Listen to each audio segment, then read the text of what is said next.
ବିଦ୍ୟୁତ ତାର ଲାଗି ଛାତ୍ର ଗୁରୁତର। ବିଦ୍ୟାଳୟରେ ବିଦ୍ୟୁତ ତାର ଲାଗି ଛାତ୍ର ଗୁରୁତର। ଡାକ୍ତରଖାନାରେ ଭର୍ତ୍ତି।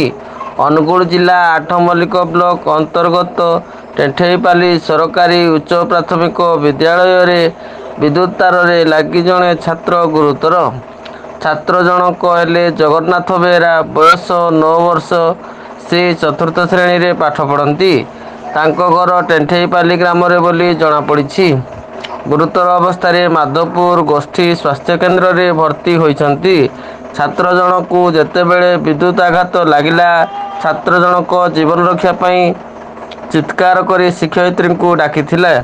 ମାତ୍ର ସେ ସମୟରେ ଶିକ୍ଷୟିତ୍ରୀମାନେ ମୋବାଇଲ ଦେଖିବାରେ ବ୍ୟସ୍ତ ଥିଲେ ବୋଲି ଆହତ ଛାତ୍ର ଜଗନ୍ନାଥ ବେହେରା ପ୍ରକାଶ କରିଛନ୍ତି।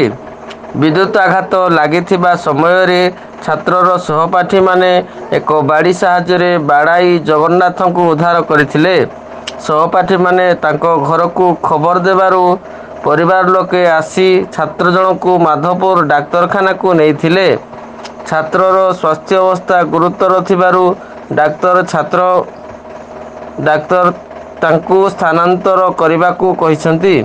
ଏଭଳି ଦାୟିତ୍ୱହୀନତା ଶିକ୍ଷୟିତ୍ରୀଙ୍କ ବିରୁଦ୍ଧରେ ଦୃଢ଼ କାର୍ଯ୍ୟାନୁଷ୍ଠାନ ନେବା ପାଇଁ ପରିବାର ଲୋକେ ଦାବି କରିଛନ୍ତି। ଅନୁଗୁଳ ଜିଲ୍ଲାରୁ ପ୍ରଶାନ୍ତ ନାୟକଙ୍କ ରିପୋର୍ଟ, ନ୍ୟୁଜ୍ ଓଡ଼ିଶା ଟିଭି।